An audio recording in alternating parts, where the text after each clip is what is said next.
Metang merom engaren ponia tai hopon, marangi, talai, sajoi ar hoponi. Enga hopon te bir dhare झुपड़ी ओड़ा रे आडी सुलुक निराय रे को ताहेना। मेरम एंगा दो गहिर उयहर कते लई दाय गिद्रा दो अलग पढ़ाइन सेड़ा हजो कते हर लेका हरिन बेनाव कोआ। गिद्रा दो स्कूल रे भर्ती केट कोआ। एंगा मेता को कनाय ऑल पढ़ाव सेड़ा कते हर लेका हर तैयारो पे। मारांग हपने मेताय कन मारांग बेटा ऑल पढ़ाव सेड़ा कते आम दो अकोयम तैयारोआ। मारांग हपने लई किदा इन दो डाक्टरिन तैयारोआ। ताला हपन मेताय कनाय ताला बेटा आम दो इन दो यू इंजीनियरिंग तैयारोआ।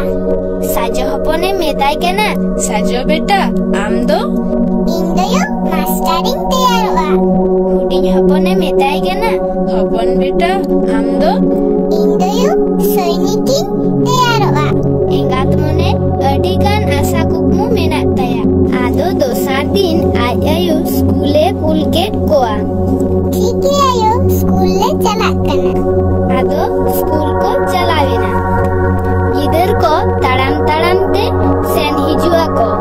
मिद दिन दो हाड़ाम तुयु मेरम हपन नेलते डाटा दो राड बाटेन ताया। मने मने लई दाय पुनिया मेरम हपन जम दाय दाय कते बारसिंगान दो रेंगे दितम सहाया।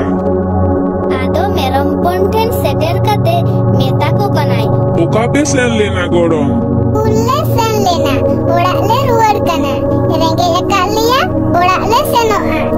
इन हतो अडी दिन खन रेंगे मिनेnya abe jom kate inye रेंगे मेटावा ओकोय लहन जम पिया।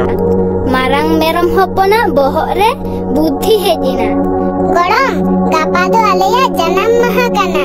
जन्म माहा माना होजो आले में आर जम ले बांगा एड़ें कना पे बांग गड़म चेदा ले एड़े मिया आले दिनम गे तोले सेन हिजुआ आर बांखान बोइथुली दहोय ताले में तुयुई मोनेक रे लई दाय दिनम गे तो को हिजुआ।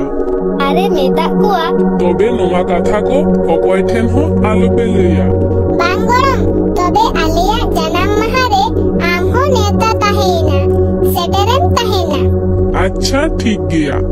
ओड़ा रुवर कते सनाम कथा आज आयु को लय दिया। आज आयु दो पुरुधुल हाड़ाम ठेन बुद्धि हतावे सेनेना।